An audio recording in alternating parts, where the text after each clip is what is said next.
The fortress may fall, but never yield. That is their motto. That is their way of life.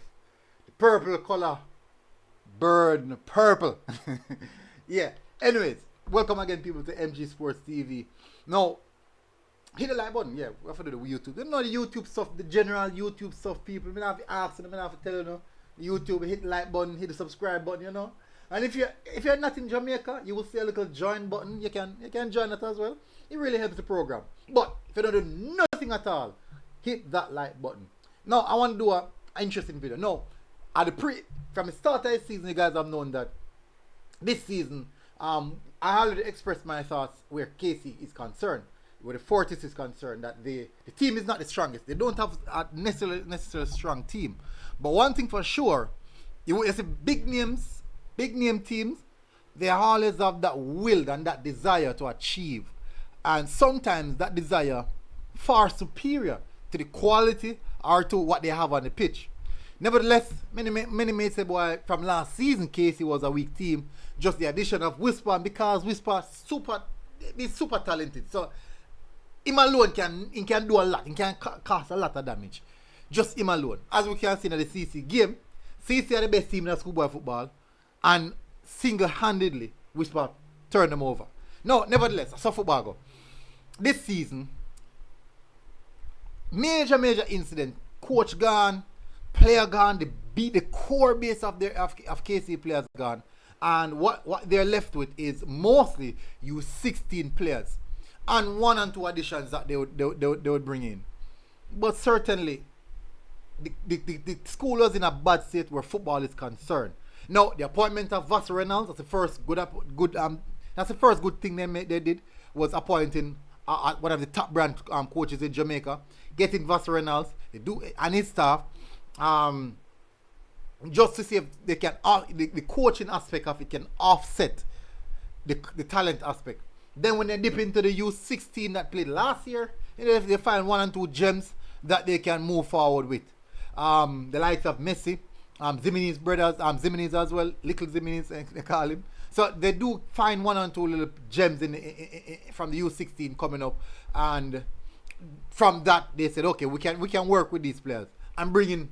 I don't remember my name. The number 6 that was at Woolmans. So they did brought in a few quality players. So the season started right off the bat, which is very unfortunate. I think they were unlucky to face Hydel initially. If they had played another team, maybe it would have been another something to get them legs off the ground. It's a young team and they're not experienced where going up against big name players, managing game. I can see that for myself. So the basically they find out the Vass Reynolds and the coaching staff, they must have coach the team right through the game. Nevertheless, well, let me get this up, people. Gone 3 minutes into it. Let me get this up.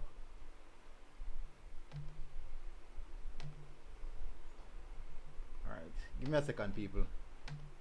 Yeah, may I try put it on a page where good. We're good now, people. We're good now. Alright, so nevertheless, them bring in Vass Reynolds and coaching staff, and I'm try coach you.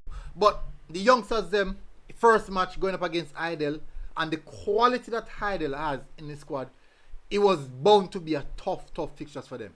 What happened is that they got a battering from Hydel, 4-0. I do believe that the game, it wasn't a big margin, because Kingston College, the Fortis got a red card, and even though they had a red card, they still managed to create 1 and 2 opportunities. They still managed to do 1 and 2 stuff. So from there, I saw that something is definitely there. Now going up against Calabar, next match was Calabar. They defeated Calabar 1-0, and then they went on and defeated Camperdown 2-0. So what is that telling you? Is this, or are we seeing a resurgence of? Are we seeing a resurgence of the Kingston College young squad? Is the case that the bad start that they had was good enough or more than enough to really kickstart them? Or was it the best thing possible to give them that kickstart that they wanted. Now remember, when they lose against Hydel, the whole footballing fraternity went into a fit. Because I said KC, historically KC bigger than Hydel. So the expectations that KC that go turn up Hydel, turn them over. I'm not saying that Hydel not normally have good players, but historically they would expect that KC would turn up. What is Archer? Okay, I found it. KC would turn up and get the job done easily. Fortunately, that didn't happen. But when you look at the table right now, KC is now on 6 points. They are on 6 points. Second on the chart. Second on the chart. Next match they have is Penwood, who they are strongly likely to win. Now, the team that I saw initially, and I thought that this team would have done well so far this season, unfortunately, they have gone way off the boil, and that's Charlie Smith. And at this present moment, it seems as if KC would have moved ahead of Charlie Smith. They would have moved ahead of Charlie Smith. Possible. And if KC can get the job done against Penwood and Charlie Smith, they are now second favorites to leave the group. They'll be going up against Hydel again. I'm not sure that will. I do think that I was still in favor of Hydel for that one. But certainly, once they get past that Hydel fixture, it's going to be smooth sailing for them. It's going to be smooth sailing for them. Smooth sailing. Anyway, so right at this present moment, Kingston College is in a very, very good position. Let me see if I can bring up the table so you guys can have a look on the table.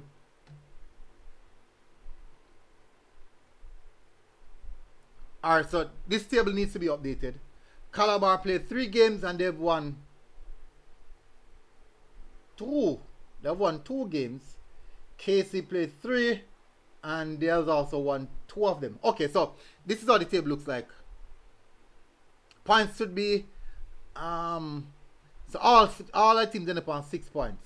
Hydel only played 2 games. Calabar is ahead of KC on goal difference. Calabar is ahead of KC on goal difference. And I think at this present moment, how this group look, it is going to be a very tedious one. Certainly Hydel in a favorable position, and also where their squad is concerned, they are literally stacked with quality. So, number 1 spot basically pick out. Basically, not saying it's a must, but the possibility may lie that they are the number 1 spot coming out. So, the second place is going to be between KC and Calabar. I think 3 teams coming out of this group. So, the second place is going to be between KC and Calabar. And I think at this present moment, I might tip KC to go ahead of Calabar. I might tip them because unfortunately Charlie Smith very, very underwhelming so far. But we'll see how they progress from there. Anyways, people, not gonna stay long enough. They are chat off run off more too long. They are chat off more. So is this a resurgence? That's a big question to people. Is this a resurgence of Kingston College? Are we seeing a resurgence of the Fortis? Tell us what you think in the comment section. 2 win on the bounce. Calabar Camperdown on the bounce. Tell us what you think in the comment section, people. Very, very interesting. Things are warm up. Hey! Things are warm up. Big up on yourself, people. MG Sports TV. We're out. Boom. Fortis, big up on yourself.